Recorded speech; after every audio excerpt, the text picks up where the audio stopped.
Hi, this is James from Tabletop Gaming Guild, and today we're going to take a look at Are You More Like? And this is going to be published by 3Nail Games, and it plays up to 2 to 8 players. Yep, 2 to 8 players here.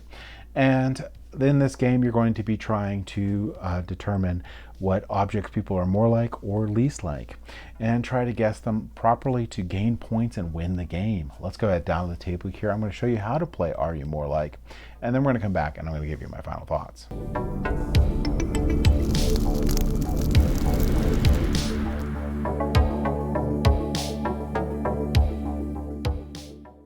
All right, so I'm going to show you how to play Are You More Like. Now this game here is going to be a party game slash like icebreaker game.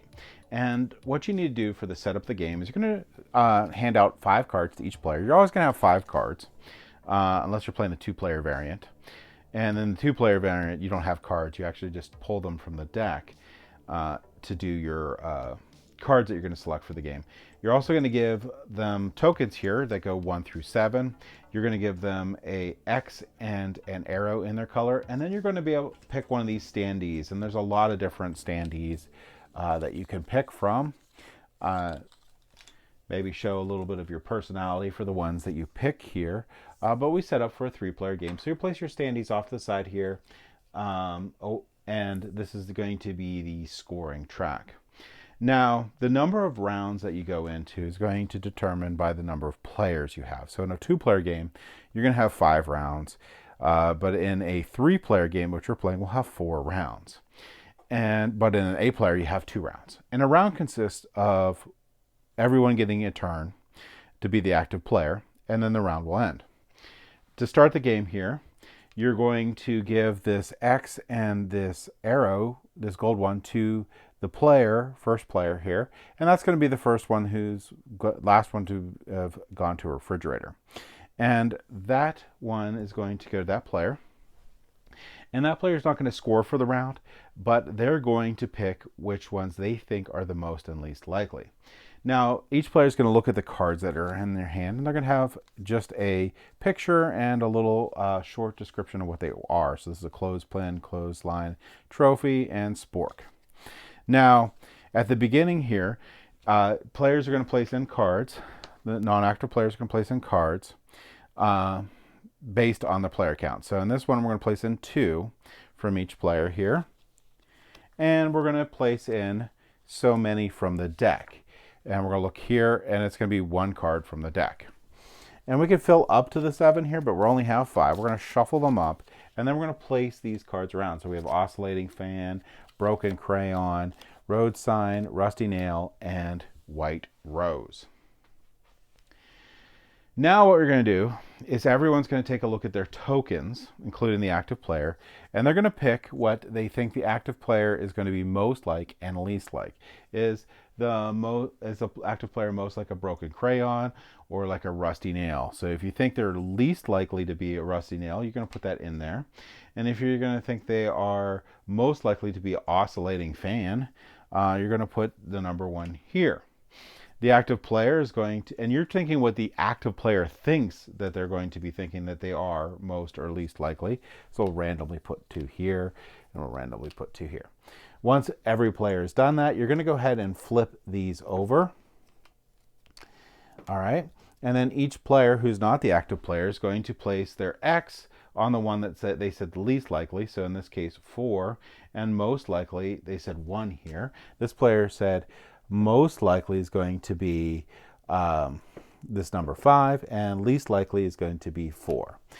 This player said they are most likely going to be this, and they're least likely going to be that. And then that active player is going to explain why they feel that they are most likely to be that object or least likely to be the object, and then you can have a conversation based on that. Now, how does the scoring work for the game? Well, the scoring is going to work whether you submitted the cards and what was selected. So 1 point is awarded to each person who correctly predicted the most likely choice. 1 point is awarded to each player who selected the least likely choice. 1 point is awarded to the player who selected put into the pool the most likely one, and 1 point to the player who put in the least likely one. So you can get up to 4 points per round. The active player doesn't score. All right, so then we're going to clear this out, and we're going to hand the active player to the person to the left, and clockwise, and that player is going to be the active player. Then we're going to look at our hands, and we're going to discard one card, whichever one we want, and then everyone's going to draw up to 5 cards. So everyone makes sure they have their 5 cards, except for in a 2-player game. Then you're going to repeat. We're going to do this until everyone has been able to get a chance to play, and then the round will end. And you're going to look at the chart there to determine how many rounds you're going to play based on your player count. But that's it. That's going to be how you play Are You More Like? Let's go ahead back up the table here, and I'll give you my final thoughts on this game. All right, so that was Are You More Like? Component quality in here is really good, like any of the other 3Nail games in here. And there's a giant stack of different objects you can have, which is really important for this game, because this game's all about having a plethora of different objects you can pick for whether a person is more or less like in there. So that is great. And there's some really good expansions here where they add a ton more cards in here. And that's what all this is going to be about. The replayability is going to be in not having cards, the same set of cards coming up each round, and this game is really good at making sure you have a large number of those cards available. So that's one of the key components on here. Now this game here is a icebreaker game. So this is a game where you're going to get to know people a little bit more, sort of like games like your Apples to Apples and other games like that, where you're trying to, abstractly,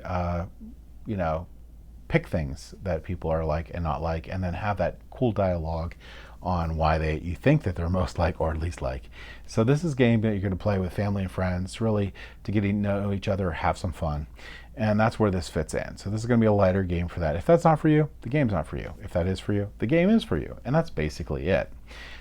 This game here, I think, is going to be great for the different library game days we have, and we have a convention now, so that's fun.